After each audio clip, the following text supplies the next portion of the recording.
How does one do today? It is Kamal Daniels. This is the Peng Sports Podcast, episode 17, and it is Thursday.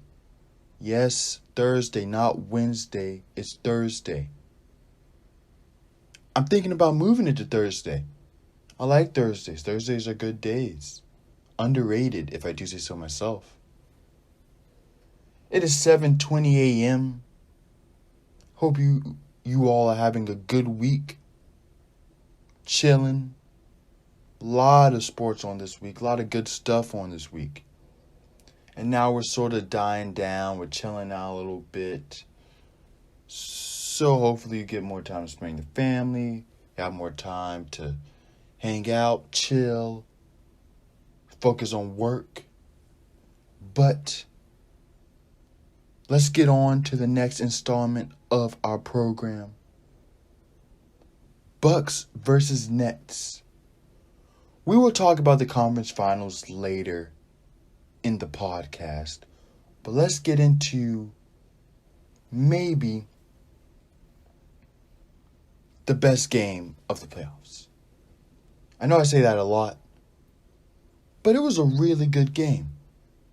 I think it was the best game of the playoffs so far. Game 7, Bucks, Nets. And watching that game, I could sort of see. I could see the gripe. I could see why people don't like super teams. Because that was a prime example of Kevin Durant, James Harden, a horrible James Harden, very good James Harden, but horrible James Harden. And then you had Drew Holiday, Chris Middleton, Giannis. Not quote unquote a super team, but a very good team. And it was a very competitive, very entertaining game. Then you look at the Suns-Clippers series so far. Game 2. Phenomenal game. Game 1. Another good game. Suns drafted Devin Booker. Suns drafted DeAndre Ayton. Suns drafted Bridges. Suns acquired Jay Crowder in free agency, I believe, if I'm not mistaken. No super team that much. Clippers without Kawhi Leonard, less of a super team, less of a power. Very competitive games, very fun games. But I want to stick to Game 7 of the Eastern Conference semifinals. The Bucks versus the Nets. And as I said earlier, I'll say it again. This was the best game of the 2021 playoffs. Chris Middleton stepping up. Drew Holiday having a horrible game the whole game. Really missing shots, open shots, Drew Holiday shots that Drew Holiday makes game in and game out. Then he scores 9 of his 13 points in the fourth quarter. Pat Connaughton, who could not shoot for anything the whole series, shoots 3 for 5 from 3-point range. 60%. That's what Game 7 is about. Stepping up when you need to step up. And don't worry. Do not worry a tad. Kevin Durant will be back. So there's no need to worry, Nets fans. There's no need to worry about anything. Kevin Durant will be back.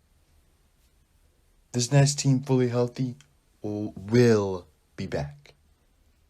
Trust me on that. Now, the Bucks made the conference finals, and you guys saw Game 1 of the Eastern Conference Finals. We'll get into that later, as I said.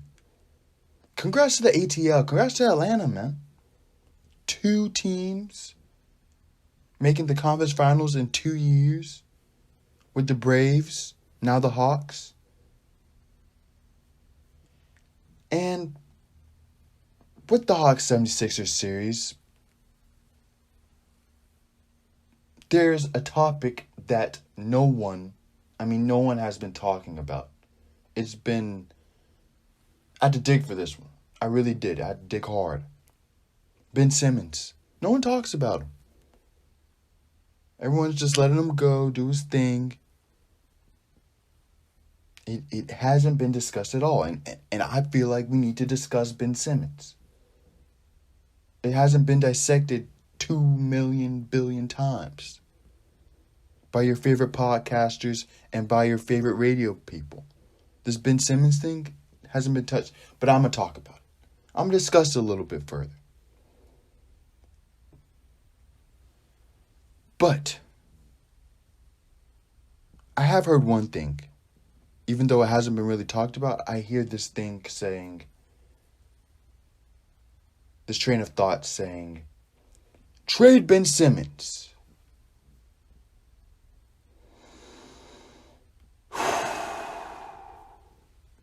Trade Ben Simmons. Okay. Trade him for who? Donovan Mitchell? Luka Doncic? John Morant? There's only a few players you're trading for Ben Simmons. I'm not trading Zion Williamson for Ben Simmons. If I'm the 76ers. I'm not trading Brandon Ingram for Ben Simmons if I'm the 76ers. And I'm especially not trading CJ McCollum for Ben Simmons.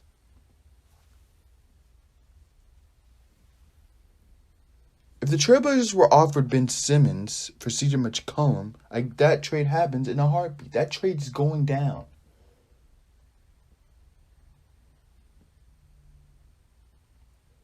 Ben Simmons to the Trailblazers make the Trailblazers a championship contender. They're better than the Lakers. They're better than the Nuggets. They're better than the Clippers. The only team that I can see right now that will be better than them are the Phoenix Suns next year. And that's giving Chris Paul will be Chris Paul. Come on, you guys. Really? Ben Simmons? Trade Ben Simmons?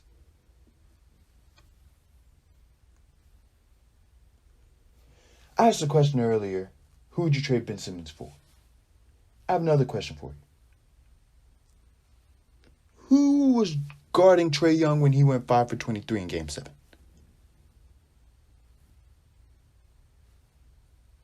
Who was guarding Trae Young? Not 5 for 27, 5 for 23. Who was guarding him? Yes. Ben Simmons needs to get into the gym. Work on his shot a little bit. And the fact that you guys think that he doesn't work on his shot, I think I said this a little last week, maybe with Giannis. I don't know. But the fact that you guys think that he doesn't work on his shot, and the fact that people think that Anthony Davis doesn't know he has an injury problem, I just heard that train of thought multiple times. People thinking that Anthony Davis doesn't work on his body.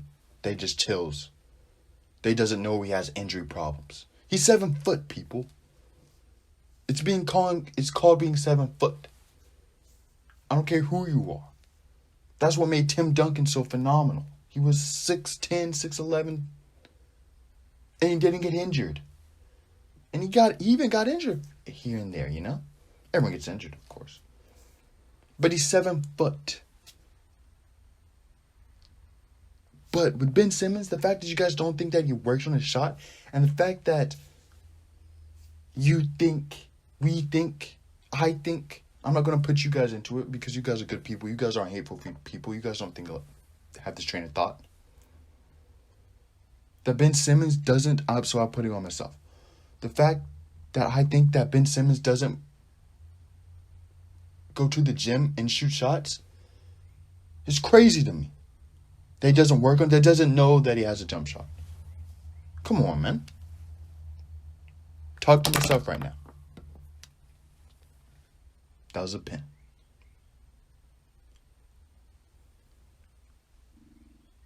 It takes time, Kamal, again, talking to myself, to have the confidence to do something in public, to do something. Why do you think comedians do it? It takes them multiple times. It's not because they're not funny. It's because it's a confidence thing with comedy. The more confident you are, probably the better you do. And how do you get more confidence? Practice, practice, practice. And Ben Simmons is practicing. He just hasn't displayed what he can do. Because I'm going to tell you this. I also think that some of the onus, some of the reason why Ben Simmons has low confidence comes from people like me who criticize Ben Simmons because he doesn't shoot. Well, Ben, I'm going to tell you this. If you shot and you missed a bunch of shots, guess what everyone's going to say? Ben Simmons should have passed the ball more. That's not his game. So it's a lose-lose situation for Ben Simmons. And I feel like some of that comes from me. So I'm going to take some of the blame on that. His confidence being low because of me. Because let's say if there's no media, no such thing as outlets, and no such thing as criticism, and Ben Simmons just plays basketball. Like he did at Mount Vernon. Like he did at LSU. And he's not getting criticized as much. Yes. Maybe there's a different outcome. But anyways. Ben, it's a lose-lose situation for you. And it's a tough predicament. But it could be worse. I'm pulling for you like Giannis, and I'm pulling for you like Paul George. Prove me wrong. Prove everyone wrong. Because I believe when I bet on Paul George, like I bet on Paul George, believing in Paul George, and Giannis, I'm betting with house money. These guys are great players. It's only a matter of time. It's only a matter of time.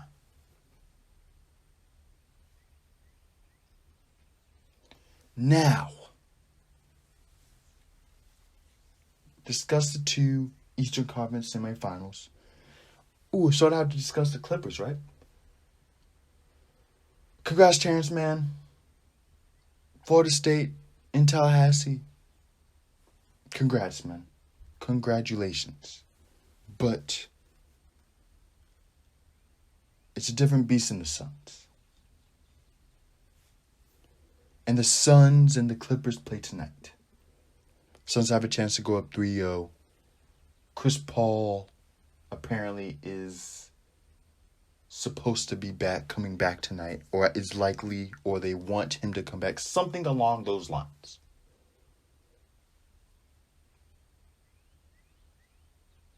Chris Paul, who hasn't played a basketball game in at least a week, is just going to come in and be fully fit, ready for a game, is what everyone assumes. So when if the Clippers win tonight, what's going to be the train of thought? What's everyone going to think? Are we going to criticize Chris Paul because he wasn't? Or am I? Again, I'm not going to say we. I'm the curmudgeon here. Is Kamal Daniels going to criticize Chris Paul because he was out of shape? Is that what is going to happen? But I will say this. I said this for the Mavericks, and I said this for the Jazz. The Mavericks, I was wrong, but the Jazz, I was correct. Patting myself on the back right now. This is the only analysis I really have for this series. Clips in in 6. Clips in 6. That's all I have to say. Clips in 6.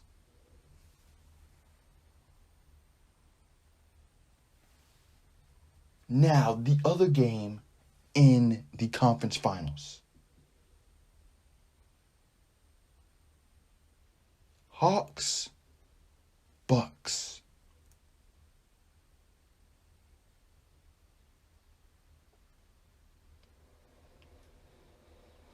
Yeah. Moment of silence for another good game in the playoffs. Another good game in the playoffs. Another good game in the playoffs. I watched the Hawks, and I realized this. They're a third quarter team. Some teams are called fourth quarter teams, but they're a third quarter team. If you can keep them in arm's length in the third quarter, you have a chance to win the game. That's what I believe. Just because you have a chance doesn't mean you're going to win, as the Bucks saw last night. And the 76ers have seen. And the Knicks have seen. Because the level of just absolute shot making by this Atlanta Hawks team is really unfair. They have so many shot makers. Clint Capella can play all day. They don't have to think about subbing Clint out. They don't have to think about how do we incorporate Clint into the offense. No. The Hawks have so many shot makers, it doesn't really matter. They have 4 guys who can get a basket every single game. And with Bogdanovich injured, they still are dangerous. John Collins, baller, absolute just bucket getter. Clint Capella is literally told set screens and get offensive rebounds.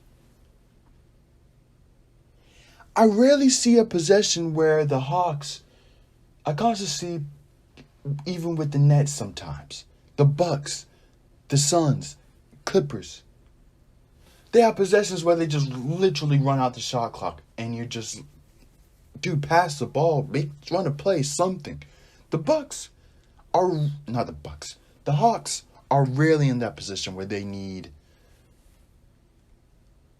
where they're tied up in a double team and they can't get a shot. No. All Trae Young does is pass the ball off to John Collins. All he does is pass the ball to Bogdanovich, pass it off to Gallinari, pass it off to Lou Williams. That's all they do. They can all get a bucket. They're all not as scared to shoot.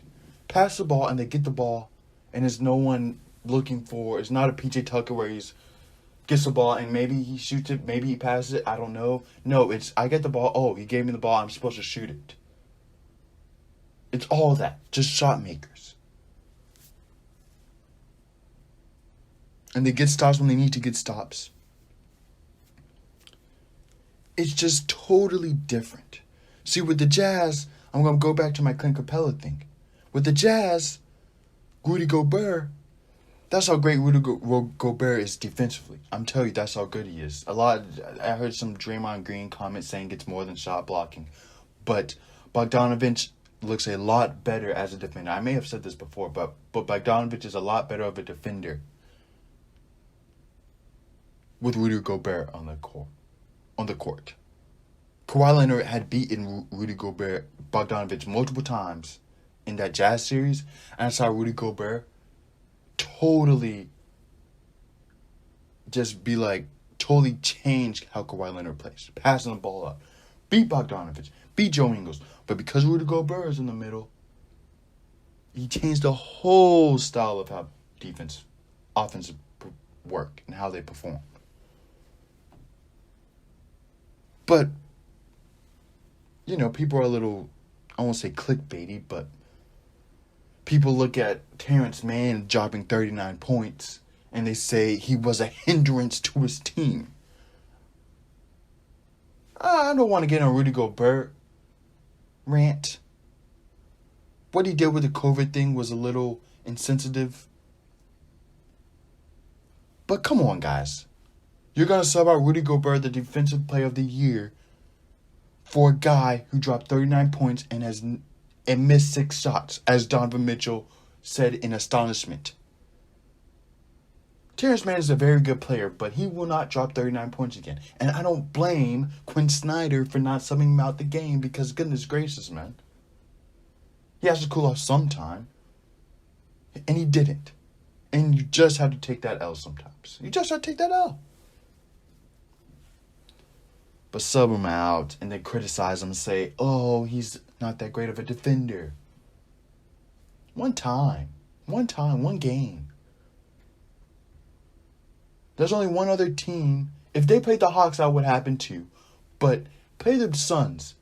Jazz versus Suns. Different series. It's a different series. There's no Terrence Mann. Anyways, I'm ranting. This is on the script.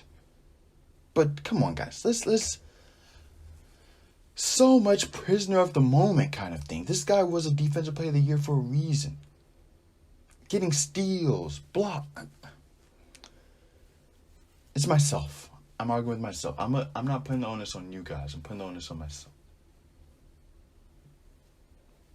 But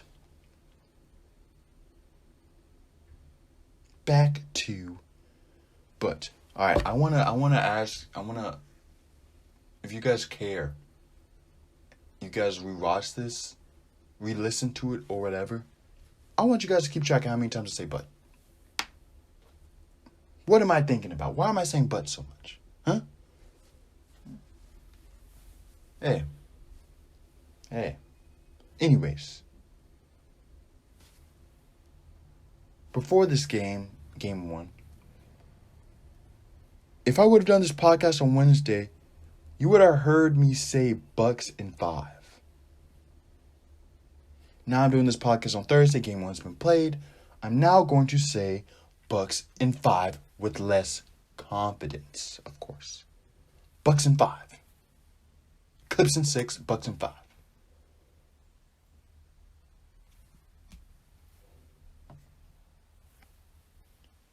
Yesterday, was it yesterday? No. It was Tuesday.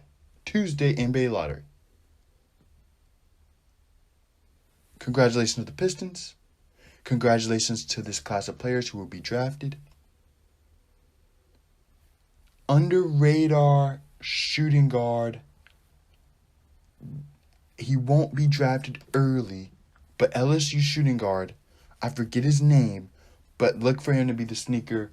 I won't say he's be Devin Booker-esque, but he can be one of those. Remember Donovan Mitchell, 13th pick. I believe Tyler Hero was a 13th pick. Devin Booker was a 13th pick. One of those mid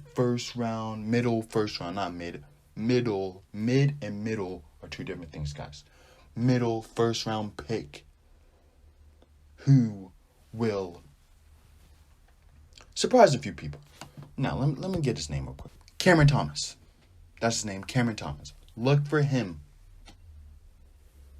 I don't think he's going to be a top 10 guy, but I do believe he will be a very good NBA basketball player. Also, this NBA class is going to make the NBA better, just like every NBA draft class has made the NBA better. So, hold your horse on the critique. They're rookies, first-year players. Give them a little break, all right? Is that fair? Just a little one. Now, I want to discuss something about young players later. Because Team USA is coming out, a lot of people are committing. I believe Devin Booker committed. Kevin Love committed. I want to say Draymond Green also committed. Not 100% on that. But I know Kevin Love and I know Devin Booker committed and some other players have committed. I want to touch on that Team USA a little later. If I forget, I'll talk about it in the next podcast. But I have it written down. It's sort of ad-lib right now. But I want to get into Euros 2021, 2020, whatever you want to call it. The Sweet 16, or is the quarterfinal Elite? Yeah. This is something I should know. It's a Sweet 16. It's a Sweet 16. That's on me. I should have known that. Yeah, I'm a podcaster. Okay, but there are some games in this Sweet 16 stage that are not highly anticipated, even though the games that aren't highly anticipated with the lower sides, ranked sides, Hungary is the anomaly. Most of those games are going to be really open. If you watched any Hungary game, they played a low block, didn't want to get attacked. That usually happens when a strong team plays a somewhat weaker side. The weaker side will stand back. But the less anticipated games, like the Denmark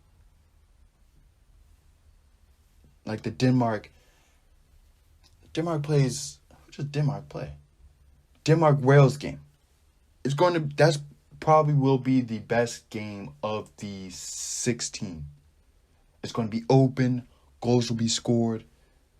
Denmark will play enthusiastic, inspired because of Christian Eriksen. Wales have ballers. Ramsey, Bale. They have some quality players. Italy, Austria will be an interesting one, but let me get predictions in first. I touched on Wales, Denmark, how it's going to be a super open game. Watch that game Saturday. You have nothing to do on Saturday. I don't think NBA playoffs come on. It could come on Saturday, but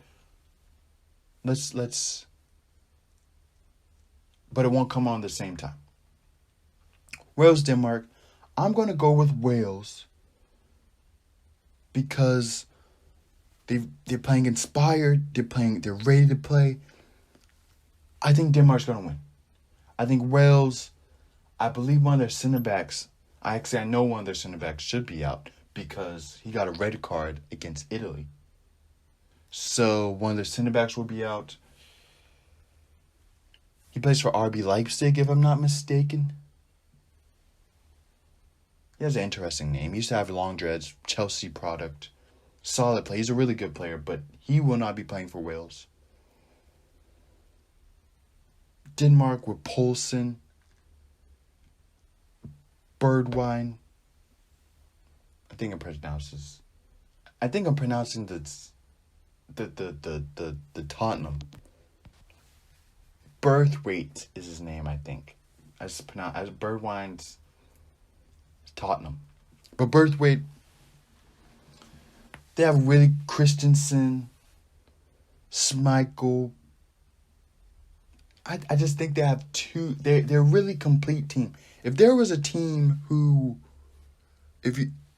who's top out of like the non-traditional powers, like the Belgiums, even though Belgium's not a traditional power, but the supreme, like the France, Portugal, Germany, Brazil, Argentina, those kind of guys. And then there's a second tier. I believe Denmark's at the very top of the list in that second tier category. I really do. The United States is in that category. Mexico's in that category. Teams that you don't expect to win the World Cup or win the Euros, but teams that they can make the quarterfinals. They will get out the group. They're the team that get second place in the group. Those kind of teams. And I believe Denmark's one of the best teams in that second tier of talent. So I'm going with Denmark. Next, Italy, Austria. Italy haven't been tested yet. And they won't be tested this game, I don't think. A lot of people are high on Italy. But I'm not too crazy about them. They've yet to be tested, really. They've yet to be tested. Switzerland didn't really test them. They're a very compact team, Italy is. Even though they play fluidly, fluid-like, defensively very compact. And Switzerland's not going to work you. What Switzerland's going to do is they're going to try to somewhat beat you with their pace, try to beat you from inside out. But Wales, it was sort of one of those games where they're both going through. They both want to make it first. But again, they both made it through, so they're not really too worried. So that's another section of them not being tested. Turkey has been a disappointment to some. Did I say Turkey was getting out of the group? I may have. I got so lost on that Turkey train. Even though I didn't really watch them that much, I saw a bunch of stats and I was like, ooh, this is interesting. But I got Italy, even though they haven't been tested, and I don't know if they get past the quarterfinals. I think they will play Belgium if Belgium win. Now, Netherlands, Czech Republic, another open game. And that's because of the Netherlands. I think it doesn't have to be open, but I got the Dutch winning, especially if they start mauling. Sweden, Ukraine. Sweden's a tough one too. Sweden's in that upper echelon second tier group also, with Denmark and United States. Top tier, second tier team. France, Switzerland. I'm going with the world champions. We've seen Switzerland against a team that knows each other, organized against Italy. And we've somewhat seen them against Wales, even though it was game 1, where they just control. They just control the game. The French is just going to control the game. Kylian Mbappe hasn't really played phenomenally this tournament. Does play very well, but hasn't played great this tournament. But I do think he's going to wake up. I think Team Germany's got a little lucky. They had an offsides call against them. Who else got a little fortunate? France got a little fortunate. Not France. Turkey got a little fortunate. Portugal definitely got a little fortunate. But I think they're going to wake up a little bit. Conte hasn't had a phenomenal tournament. Pogba hasn't had a phenomenal tournament. These guys, that's the thing about France. They can take it up another level. I don't know if some of these other powers can take it up another level. I'm saying that because I've seen them take it up another level. They can do another thing. They're just one pass away. They're one dribble away. It's not like the whole system's messed up.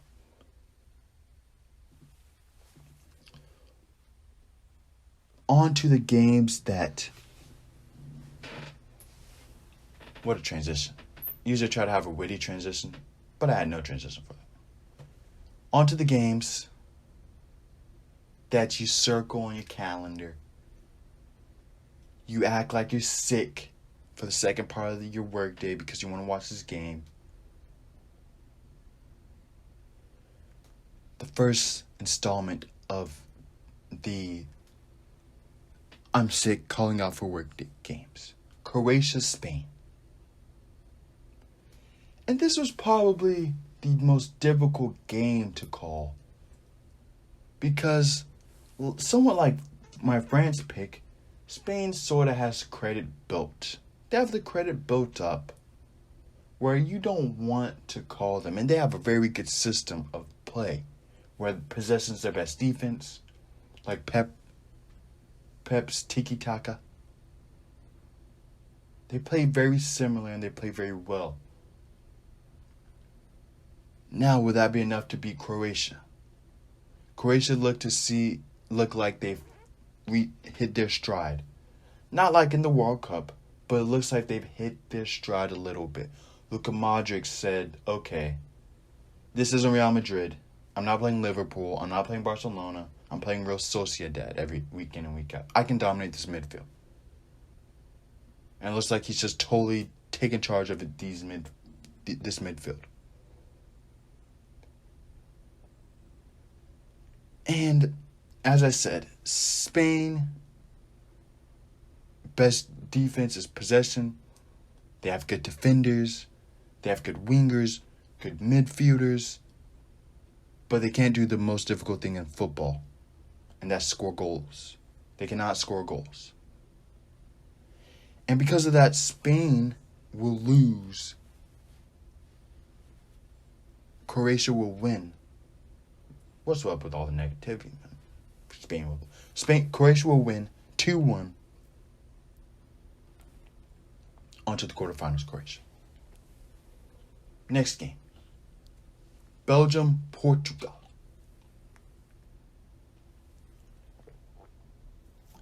Swig of water right there. Belgium, Portugal. This is actually quite interesting, quite funny to some. Maybe not a Portuguese supporter, but in 2016, Portugal won this tournament through defense and beat you on the counter and will give the ball to Cristiano Ronaldo and he does his thing. But defense, the other team's going to have the ball 70% of the time. They're going to get more shots on target, off target. But we just need one or two half chances, and I think we can score because we have the best finisher in football. That's how they won 2016. This tournament, even though they look on paper a lot better, Diaz, Pepe, Semedo at the back. Who's their left back? I don't know. I can't remember the left back. I want to say Cancelo, but Cancelo hasn't been playing. Anyways, we'll figure it out. But they have Fernandes. They don't say Fernandes. They say Fernandes. Some along those lines. They have Bernardo Silva. They have Danilo. Carvalho. They have weapons. Rafa, if I'm thinking of the right guy. Rafa coming off the bench. Jota. They have players, but they don't look as good. Well, they actually look better, but they don't look like the. Actually, last turn they didn't look like they were going to win it all either. But maybe this Portugal team can win the whole thing because last tournament they didn't look like they could win the group or even get out the group stage. Last turn they looked like they weren't gonna win the tournament. Good win against Croatia. Oh, another good win against Poland. Oh, another good win against Wales. Oh, another good win against France. Oh, now you're the champions. Oh my goodness. I just spilled like a whole bunch of water. Not that much. We're good. Oh my goodness, yeah, I did. It's all on my phone and stuff. Anyways.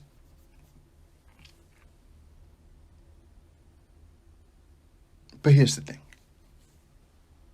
about Portugal. The last tournament, they didn't play the second best player in the world, Kevin De Bruyne.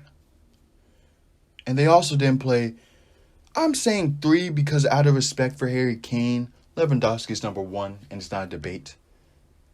I'm going to say 3 behind Harry Kane because I respect Harry Kane.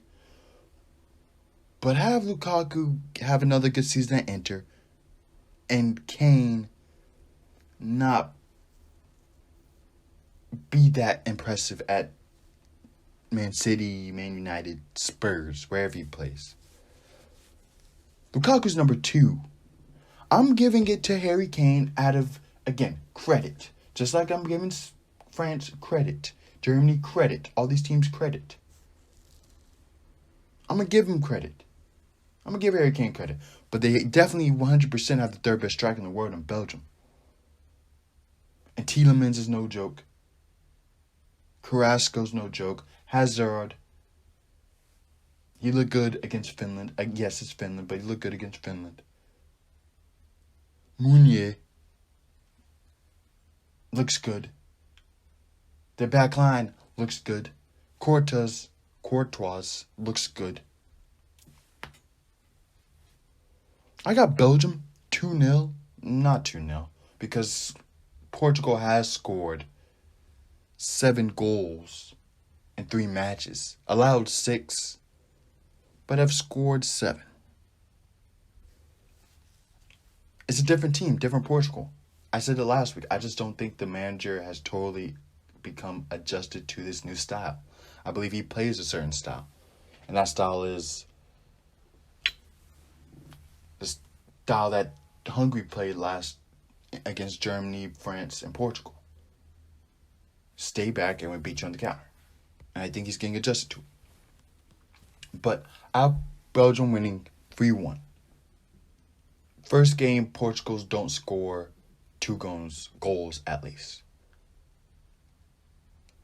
To the final game. And if I'm not mistaken, this game is in London too, Germany versus England. If I'm not mistaken, I believe this game is in London, in Wimbledon. And that's good because the England players don't have to drive home. When they go home, they don't have to drive a far distance. They can just go right around the corner, go home, and live their summer. They don't have to worry about that long jet ride back. Don't have to worry about that long drive back. They just get to go home. I saw Jude Bellingham, where he has to go back to Germany. Most of the players, it's a quick, easy drive.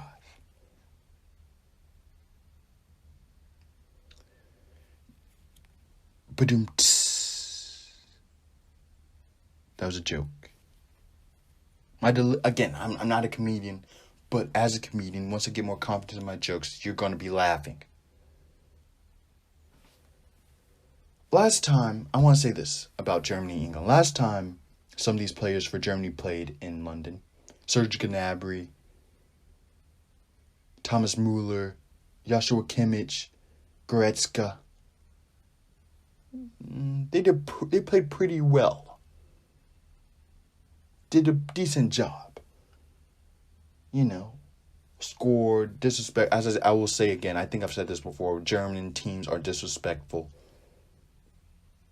Give German, that's why Hungary, I really didn't want Hungary to win, but I got to give it to Hungary because if they don't score those goals, Germany is going to get real disrespectful like they did against Portugal. They didn't have to score 4 goals against Portugal. They could have ended it at 2. Portugal was done. But again, disrespectful, and they score 4. Bayern Munich, Germany, 7 against Tottenham. When they won the Champions League that year, they played Chelsea, killed Chelsea, demolished Chelsea, home and away. They're disrespectful. And I think it's going to be real disrespectful how Germany take care of England. I think it's going to be really disrespectful because Germany should not go into London and play well after what they did against Hungary. But I think they will because there's 2 other players who play in London too, Kai Havertz and Rudiger. And I'm probably missing a few guys because Sane's done a number on some London teams as well.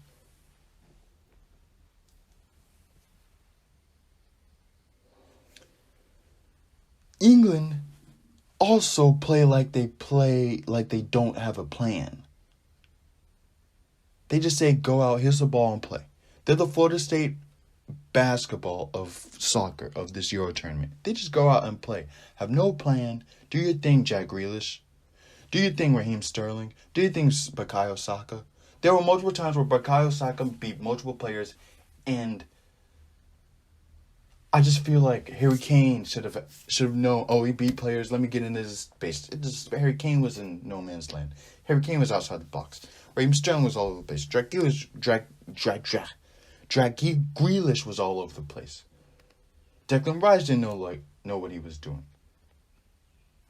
it was just all over the place, man. Germany didn't look that much better. I will go back. But Germany showed me against Portugal and they even showed me against Hungary they can score goals. And they look like they have a plan. Hopefully they start Sane, right? Because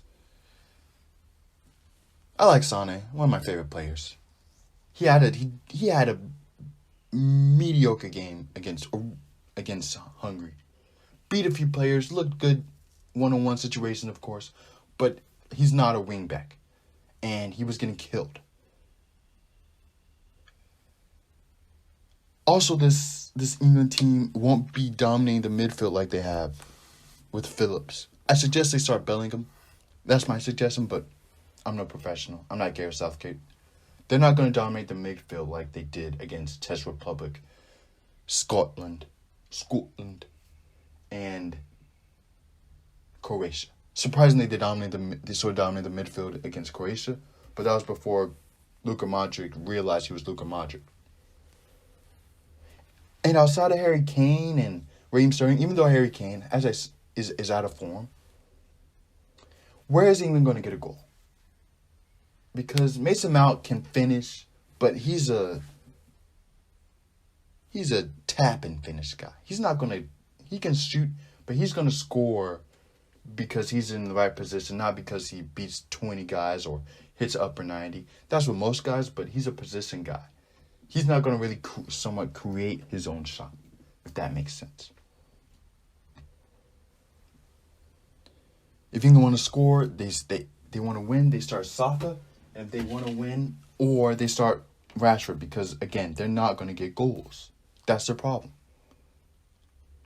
And if you haven't picked up what I'm putting down, I'm choosing Germany, maybe in another 4-1 disrespectful, not for another one, but another 4-piece on a team.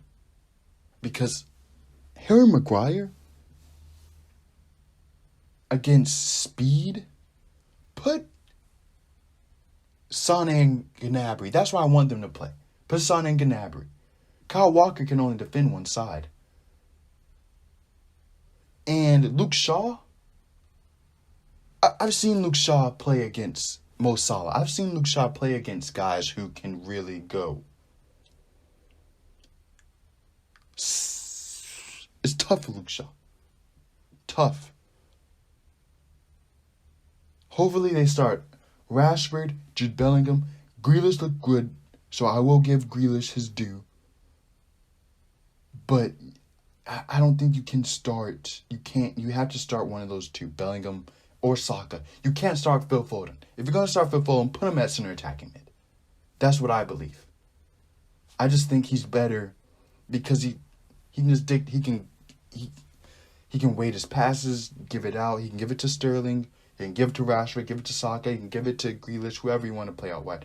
But, again, and I don't mind if they play Grealish, but I have Germany scoring another 4-piece, 4-1, Germany. Yes, outlandish take, but I got Germany 4-1. And I guess that was my Euros analysis / predictions. So there won't be a huge prediction section. And before I get into this, PS Euros.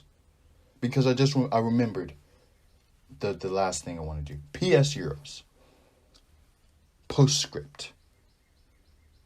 I think we need to keep the home field set up for Euros. I liked it. I really enjoyed it. Because does Denmark win 4-1? It was 3-1. 4-1. Yeah, 4-1 against Russia and Turkey. Because that's where it was going to be, correct? If I'm not mistaken. I don't think so. That's my pen. No. There's another electric game. Scotland. Is that as intense if it's in Turkey? I don't think so. Budapest was fun. Electric fans. Why do they wear all black? I don't know. But I think we got to look into those kind of things. Having home games in the group stages and then go to Turkey and that be your neutral site. Suggestion, UEFA. But before I want to end this, the United States roster. And some people have said this, and I'm going to piggyback on what they said. Everyone knows. We know. The United States is the best at basketball. We're the best. Number one, numero uno. The Dream Team was there to prove it. And we proved it. I guess in 2000, when with AI and Tim Duncan, that 2001, 2002 Olympics. 1998 was Atlanta, right? Or 1996 was Atlanta. Wait, let me think about this. 2008. So it may have been 2000 to 2004 Olympics. Because Olympics were in 2004, right? Yeah, Olympics are every election year. So it might have been 2004 Olympics where we lost Argentina. Okay, that was a step back, but everyone knew we were still the best team. I think now is a time for us to take a step back. We don't need Kevin Love. This is an amateur competition, Olympics, right? We don't need Kevin Love. It's not amateur, but we don't need Kevin Love. We don't need Draymond Green. I believe Damian Lillard agreed to it also, if I'm not mistaken. We don't need them. The guys that we need are the young dudes. So we can see these guys in action. People who don't usually see them. Right? So, my roster for the Olympics, and expect an article on some of these players, top 25 players under 10. Again, Donovan Mitchell's number 3. I will say it again. Donovan Mitchell's number 3. Stop putting Zion Williamson in your top 5 or top 2 or top 3 over Donovan Mitchell just because he dunks a lot. He's a baller. Zion Williamson is 100%, but he's not better than Donovan Mitchell. I just had to say that. But this is my roster. Let's put the young guys in the league in the Olympics, right? It'll be more competitive. It'll be more fun. Also, there was no way that United States team should have been that close with that Spain team. And I believe the 2008 Olympics. There's no way that game should have been that close. Alright? So, here's my U.S. Olympic roster. With young guys. And there's some old guys. And there's some college people. This isn't in any order of my first pick, second pick, but I just really thought about it. So, number 1, Michael Porter Jr. Come on. He'd be the guy, Donovan Mitchell, number 2. Zion Williamson, Devin Booker, John Morant, Trae Young, Julius Randle, Cade Cunningham. Julius Randle will be the elder statesman on the team. Julius Randle, Cade Cunningham, Jalen Suggs, Luka Garza, Iowa, Jalen Suggs, Gonzaga, Cade Cunningham, Oklahoma State, Karl Anthony Towns, Timberwolves, Miles Turner, size, you need size, Jaylen Brown, Jason Tatum, Malcolm Brogdon. I believe Jason Tatum agreed to it also, but Malcolm Brogdon, because there's going to be games like Australia a few years back where it's going to be a closer game than you want it to be, and then Kyrie had to step up. Malcolm Brogdon will be essential for that game. So that's my little roster. Good roster, right? We have size in Garza. We have size in Towns. We have size in Turner. And then we have really good guard play. And we got Jalen Suggs. And Cade Cunningham for people who don't watch college basketball so they can get a little sneak peek. Why not? Help their draft stock, represent USA.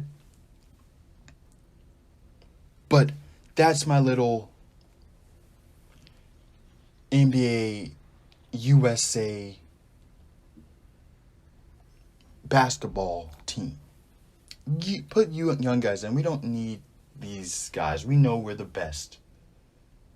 Steph Curry, Damian Lillard, Kevin Durant. We're the best. We know it. We don't need all these guys. Why not we just give some other guys a chance? These young guys a chance. So, this is the end. And it's a Thursday podcast. And it is Kamal Daniels. And this is the Peng Sports Podcast. Thank you for listening. You're more blessed than you think. More fortunate than you think. We will be back on Wednesday next week for episode 18 of the Peng Sports Podcast. This is Kamal Daniels. Thank you once again. Signing out. Hasta la vista. If that's bye in Spanish, I think. Okay, bye. Thank you.